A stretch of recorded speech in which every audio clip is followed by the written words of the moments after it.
discussion on surgical aspects of diabetic foot. I am a physician talking about other things, multi-systemic infections which can occur in the setting of diabetic foot. I'll just begin with a case. A case in a typical case scenario which we often see. A 60-year-old gentleman come with diabetic foot, presented to the emergency department with fever, shivering, hypotension and anuria.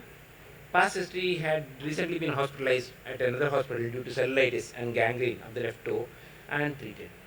On examination, he was febrile, toxic, dehydrated. Foot ulcer showed healthy granulations but had tenderness in the right loin. Counts were around 24,000, CRP was raised, sugars were high, renal functions were definitely impaired. RFT showed significant elevation of concern. A plain X-ray showed air which was present in the peripheral aspect of the right kidney, and a CT clearly showed that there was air inside the right kidney with bilateral nephrolithiasis. He was properly treated with hydration as considered as antibiotics and recovered well. The problem what he had was emphysematous pyelonephritis. What we are talking is, he is a patient with diabetic foot, presented with fever, chills, rigors, recently discharged from the hospital, but to know that these diabetics can land up with other infections as well. So this gentleman had a typical feature of typical condition what is often described as emphysematous pyelonephritis, which if not properly recognized can be disastrous. So infections in diabetic or polysystemic infections are quite common. It's not just because of the hyperglycemia you tend to see that these infections become more rampant, but there are many other factors which tend to contribute for the infections. So we tend to see infection from head to toe, and mainly this could be because of many microvascular complications, increased blood sugars, the impaired chemotaxis and the neutrophil functions which tend to be seen in a diabetic. So when we look into the immunity status in diabetic, we know that humoral immunity is not significantly affected, but cell-mediated immunity is significantly affected in a diabetic, especially the functions of polymorphonuclear leukocytes is significantly affected, and they tend to have a lower phagocytic response, and the natural killer cells tend to have a reduced activity in diabetics. So this makes them prone for infections across. So we tend to see typical infection in diabetic and some atypical infections. So common in diabetics are, most often we tend to see pneumonias and tuberculosis, pyelonephritis, cystitis, perinephric abscesses. We tend to see soft tissue infections, osteomyelitis, etc., which were discussed recently, necrotic fasciitis, and fungal infections in the form of mucocutaneous candidiasis. Some infections are quite exclusive to diabetics, like we tend to see invasive or otherwise called as malignant otitis externa, mucormycosis, which was quite rampant, especially during the COVID time, and emphysematous pyelonephritis, which can also involve emphysematous cystitis as well as cholecystitis. When you look into the viral infections in a diabetic, we tend to see that diabetics tend to have a lower interferon response. Even you see that this was typically depicted when we had COVID, and with the resurgence of COVID, we tend to see this picture again now. So what is happening is, we tend to have diabetics tend to have a lower interferon response, and when we look into the cytokine response, or what you tend to see, they tend to have what is called as a cytokine storm, which is very typical in a diabetic, which is not typically seen in a non-diabetic. That's the reason most viral infections tend to have a profound picture in a diabetic. And coming to respiratory infections, which we divide them into both lower and upper respiratory tract infections, we tend to ignore the upper respiratory tract infections because they are simple, smaller infections which we tend to see, but they can range from tonsillitis, pharyngitis to severe infections which is often described as malignant otitis externa, which can result in osteomyelitis involving the skull base, which is usually caused by pseudomonas. If not recognized, can be fatal, can cause significant problems. And mucormycosis, especially which is quite common in type 1 diabetics, can be disastrous. They can cause significant damage, and we tend to see a lot of mortality with mucormycosis, especially rhinocerebral mucormycosis. Coming to lower respiratory tract infections, which can be clearly divided into either involving the bronchial tree or the lung parenchyma. When we see the bronchial tree, we tend to see that there will be an increase in bronchosclerosis in X-rays, in bronchitis, And pneumonias most often tend to present with opacities, typically involving the lung parenchyma. Pneumonia, when we often classify them into, when they come from the community, we call them as community-acquired pneumonias. And what we see in the hospital setting is often described as hospital-acquired pneumonias, especially when they can end up in pneumonias after they get admitted. And if they are in ICU setting on ventilator, we group them as ventilator-associated pneumonias. And a recent subgroup would be what is often described as healthcare-associated pneumonias, when patients are being managed by healthcare professionals outside. So, problem with community-acquired pneumonias are the etiology is quite varied, beginning from bacteria, fungi, viruses to protozoa. Though the commonest organism is Streptococcus pneumoniae, but what we tend to see is now we tend to see a lot of atypical organisms, which is often seen, especially Mycoplasma, Chlamydia, and Legionella, which tend to be resistant to the common antibiotics which we tend to use now. And diagnosis mainly is based on, though the conventional chest X-ray is beneficial, we need to emphasize most often on the invasive like CT thorax and the invasive like gram stain and culture, which is often needed for the diagnosis. Blood culture, the chance of yield will be significantly low in pneumonias. Urinary antigen testings will be helpful, especially in conditions like Legionella pneumonias, which is often seen. And PCRs is a definite help, and which you often use routinely, and especially if patient can afford.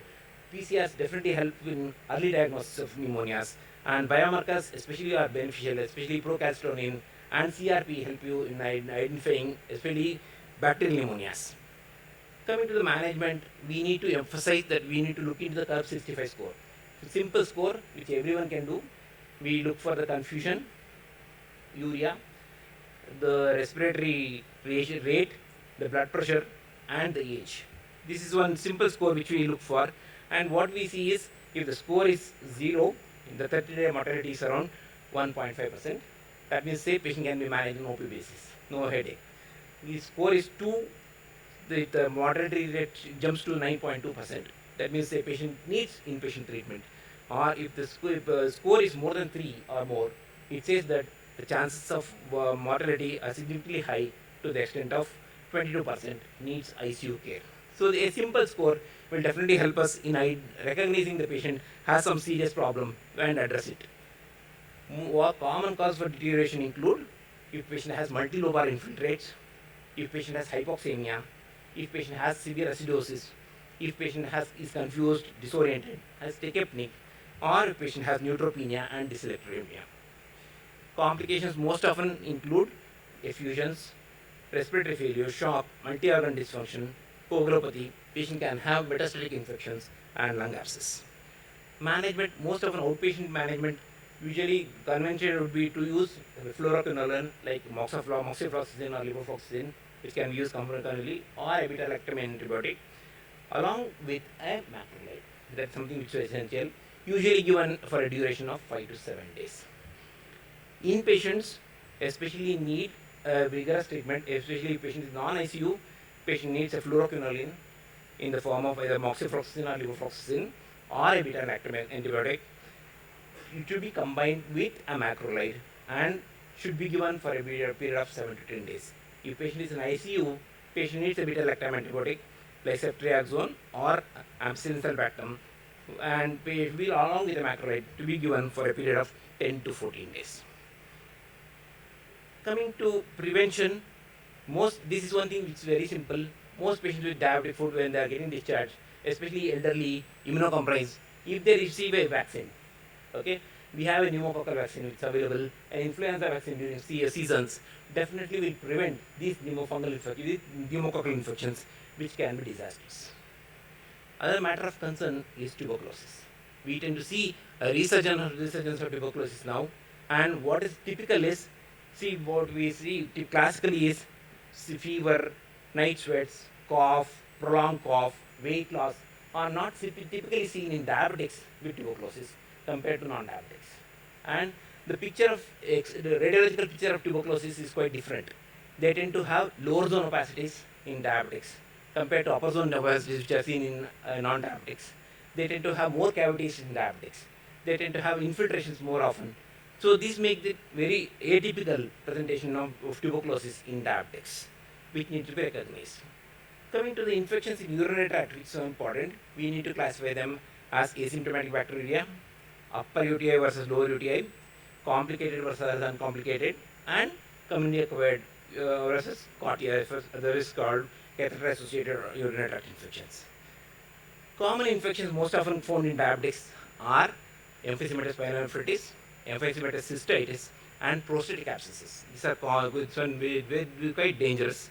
And other infections include pyelonephritis, perinephric abscesses, Fournier's gangrene, papillary necrosis, vulvovaginal candidiasis, etc. The etiology can be varied from E. coli to the fungal infections and the viruses. Most often, clinical picture can be varied. They can be totally asymptomatic. They can present only with simple cystitis. They can present with florid pyelonephritis, or they can have features suggestive of COTI. Most often, investigations are something very prime. You need to look for the urinary nitrates, leukocyte esterase. Urinary microscopy definitely gives a clue to the diagnosis. And most important thing would be to emphasize on the imaging, wherein you look for the ultrasound, look for the stones, cyst obstruction which may be there, which may be focus for an eye infection. And a CT MRI definitely will be helpful, especially in pyelonephritis, and it's very much needed if patient has emphysematous pyelonephritis.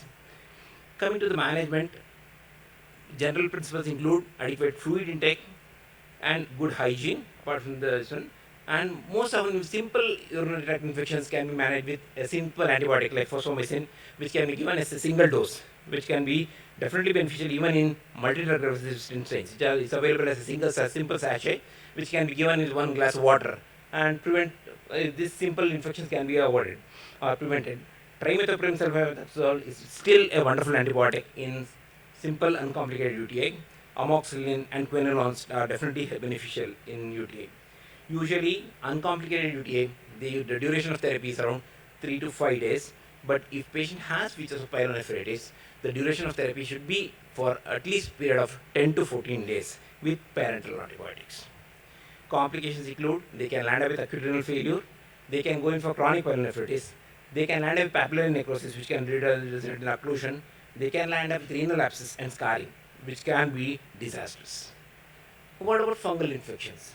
We tend to see this more often with the recent usage of SGLT2 inhibitors in diabetics, and most of our diabetics will be on SGLT inhibitors, and they become prone for these fungal infections.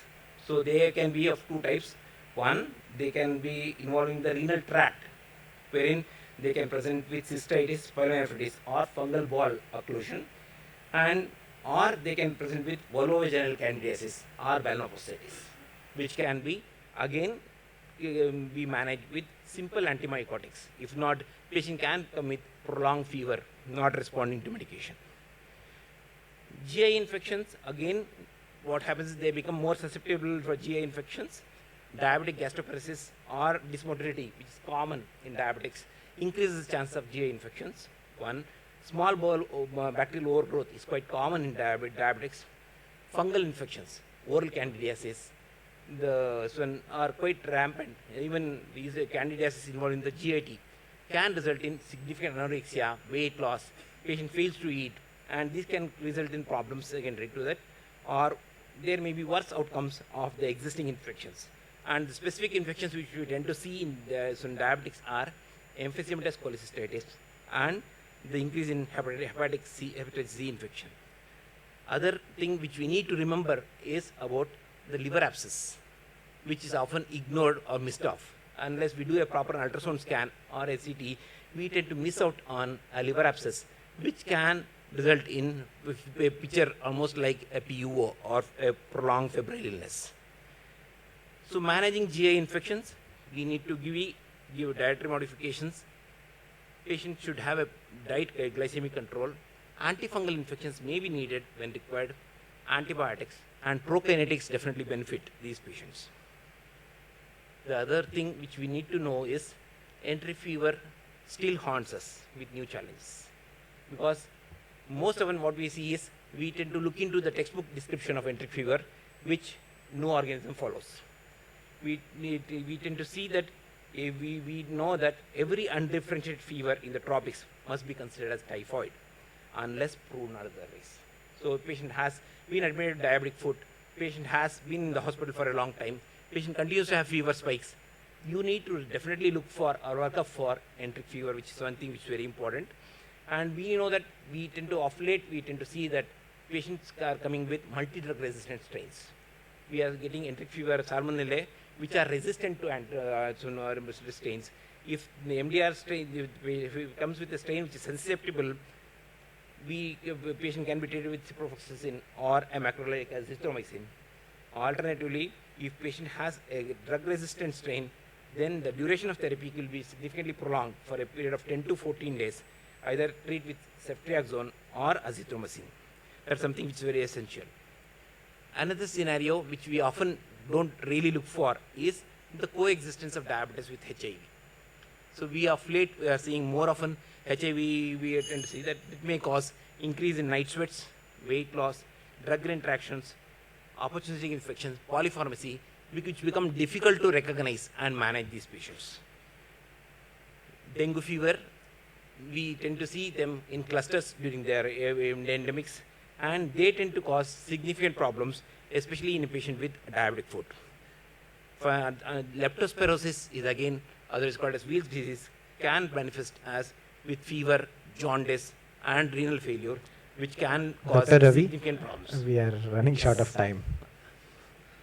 In summary, in the context of diabetic foot infections, the presence of fever or sepsis should prompt suspicion of concurrent systemic infections. Pneumonia and pyelonephritis are frequently encountered in patients with poorly controlled diabetes. Additionally, infections like tuberculosis, enteric fever, leptospirosis, and other tropical febrile illnesses may present with sepsis-like features and should be considered in the differential diagnosis. Sharp clinical observation and vigilant mindset is essential for early diagnosis and prompt treatment. Thank you, Pawan. Thank you, sir. Thank you.